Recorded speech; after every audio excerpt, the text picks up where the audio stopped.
Alrighty, and welcome back to Star Wars Review. Today I'm reviewing Star Wars The Bad Batch Season 3, Episode 3, Shadows of Tantiss, which was directed by Stuart Lee and written by Matt Mitchevitz, and was released on February 21st, 2024, which was released alongside the first two episodes, and I'd say this one was probably my favorite of these first three episodes. It started to give solid answers on what Hemlock and the Empire are up to with Mount Tantiss, which we do see the Emperor come to Mount Tantiss for a checkup on, what's going on and whatnot. And so I enjoy getting, answers there.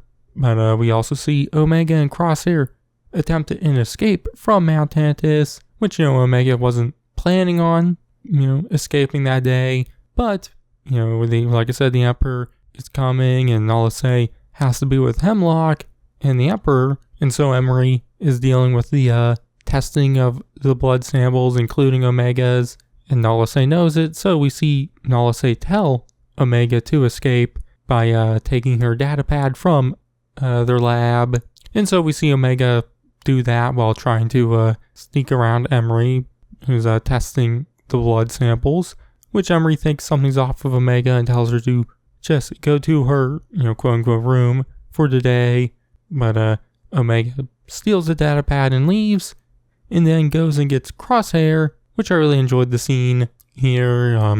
See Omega gets Crosshair's attention, and there's TK troopers in the cell area, so Omega tells Crosshair to distract the TK troopers, and so we see him talking with the TK troopers, kind of talking like a Jedi does when they're trying to do a Jedi mind trick.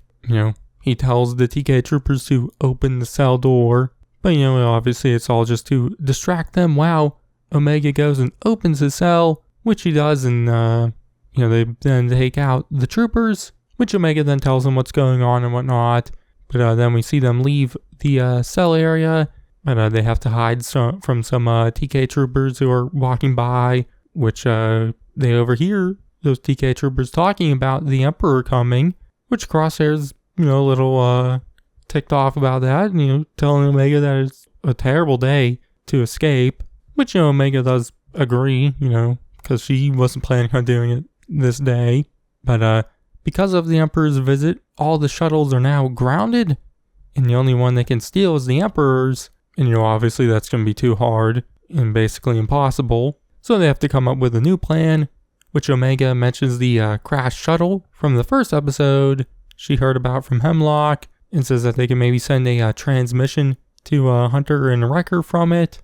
But obviously they'll need to find a way outside, which Omega says that they can go to the kennel area and go out one of the Lurker Hound's kennels, and there's an open one as the one with held Batcher is empty, so they head there. I think it's right in this moment we do see Crosshair's hand kind of bothering him. We saw it in the first episode also briefly, and I forgot to mention it in my review, but I assume it's maybe some sort of side effect from all the testing and whatnot Hemlock and the Imperials and whatnot have been doing on him. Honestly, I do wonder if it could be related to whatever Hemlock has done to himself, as we see Hemlock always touching his hand also. But we then see Emery, who's still testing the blood samples, and she stops doing that and goes and checks on Omega, but finds that she isn't in her room. So she heads to the kennel area and finds them trying to escape, and tries to talk them down from it, saying that she won't tell anyone, which Omega then tries to talk sense into her, maybe trying to get her to come with them, because, they are all clones, but, it doesn't work, and then Crosshair eventually steps in and eventually has to stun Emery, but we see that she has alerted the guards. But during all this, we see the Emperor's visit, which Hemlock greets him outside in the landing area. One quick thing I want to mention, I don't know why, but I really like the royal guards there, just the look of them. The animation on them I thought was, I was very memorized about them, I don't know why. But like I said, Hemlock greets him and then takes him to the vault we saw in episode 1, which this time we actually see inside of it, which Hemlock refers to the stuff inside this vault as Project Necromancer, which was first mentioned in the Mandalorian Season 3. I think it was the episode Chapter 23, The Spies, which obviously that's well after the fall of the Empire, and in that era and whatnot, we learned that Brendel Hux was working on this project. Obviously, at the time, we didn't know what it fully was.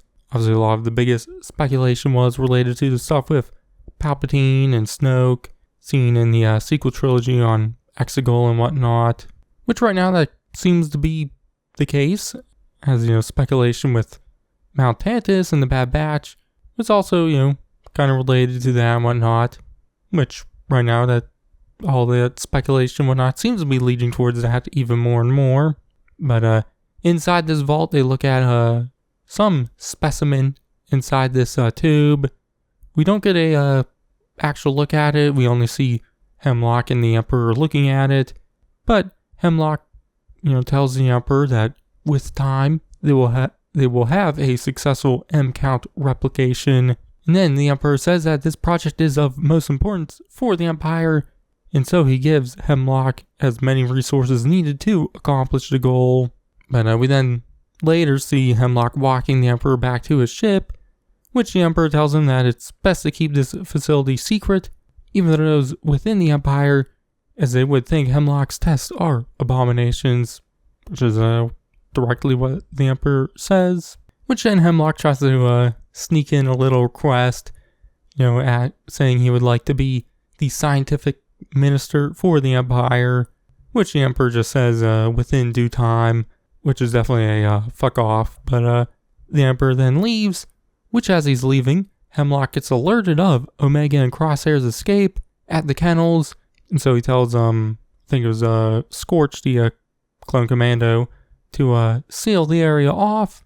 But we see Omega and Crosshair escaping through the kennels chute area, which the ray shields start going up, but they run out quickly enough and get outside, which now they need to find the crashed shuttle, and having no clue where it is, Crosshair, notices the Empire's ship leaving, so they start following the flight path, while we see Hemlock make it to the kennels, where he finds Emery, who tells him what happened, which he then tells the troopers to send out the Lurker Hounds and dispatch a patrol to find Omega and Crosshair.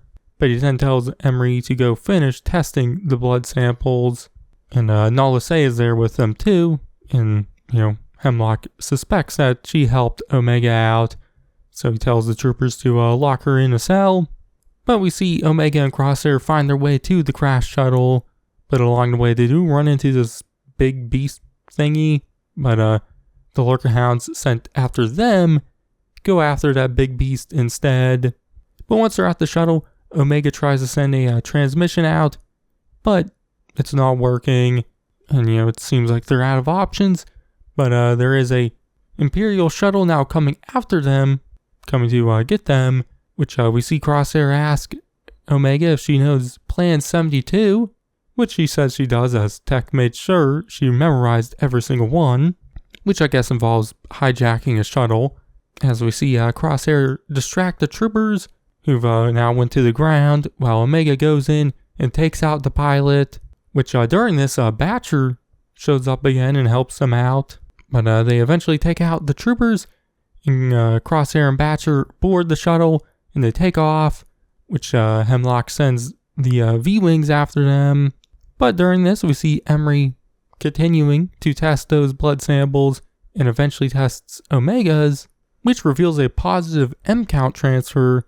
So she goes and tells Hemlock, who then tells the pilots to break their attack off, which then allows Omega and Crosshair to get away and jump to hyperspace, which the episode ends with Hemlock vowing to find her. And, like I said, that's where it ends. But I enjoyed it. I like starting to get more answers on what's up with Mount Tantiss. And, I enjoyed the scenes with the Emperor and Hemlock. And I also enjoyed Omega and Crosshair's escape. One, I found it to have that fun action from what I normally enjoy from the Bad Batch. But I also liked seeing the two, their relationship start to grow a little more. But, all in all, I quite enjoyed the episode. So my grade, I'm giving it an A-. So yeah. But next, I'll review episode 4, A Different Approach. So you can check that out then. But in the meantime, check out my reviews on the first 2 episodes and all my other Bad Batch reviews and videos and everything else to do bit of a Star Wars review, and I'll catch you guys in the next one. We've got troopers up top. We're running out of road! Not exactly a stealth exit, boys. Let's move!